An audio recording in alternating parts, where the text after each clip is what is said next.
Hi, this is Tutor Nick P, and this is verb phrase 157.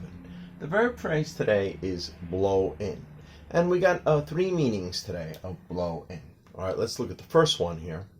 If someone blows in, he or she arrives somewhere suddenly. So we do have this use. So let's take a look at, we have two examples for this one. Look at who just blew in the door. Long time no see. Yeah, we could say somebody just blew in. They just came in suddenly. They entered suddenly. So we might say it as a joke, like a friend. Look who blew in the door. Oh, look who's here. That's the way we use it. Or number two, I just blew into town today, and I figured I would give you a call. So you just suddenly arrived. Maybe there was no big plan for it. You just suddenly came, so you blew in. So a person can blow in this sense. Okay, now let's look at the second one here. We say, if something blows in, it is carried somewhere by air or by the wind, basically.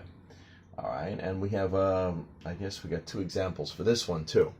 That stench, so stench is like a bad smell. That stench from that stinky tofu stand blew into my window. Yeah, so, in Asia, sometimes they might have stinky tofu, that's fermented tofu, and it, at least to foreigners, sometimes it has a bad smell, but, it's just like, in the West, garlic. I like garlic a lot, but some people think it has a really bad smell if somebody's cooking it. So, same thing in Asia. There's a lot of people that like it. They may smell stinky tofu, go, delicious, if you like it, but if you don't like it, you're like, oh my God, that smell. So we could say that. We could say a smell or an odor could blow in or blow in your window. So we mean it in that sense. All right, let's look at number two. Here we can say, my neighbor's leaves blew in my yard or into my yard. You could use either both, blow in or into.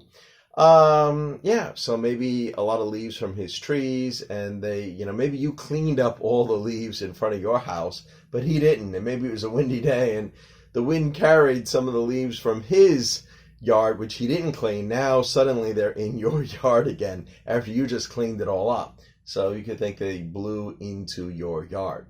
Okay, good, or blew in your yard. Number three here.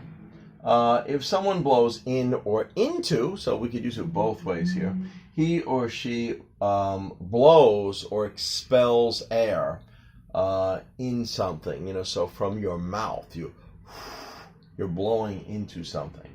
So we have three examples for this one. That policeman told him to blow into a breathalyzer, so if they were doing a spot check on cars and they were checking to see if somebody was, drinking and driving, they might tell you, or if they stopped you on the road and maybe he smelled some alcohol, the policeman may tell you to blow in a breathalyzer. That's the device, that's the machine. So you blow in or you blow into it.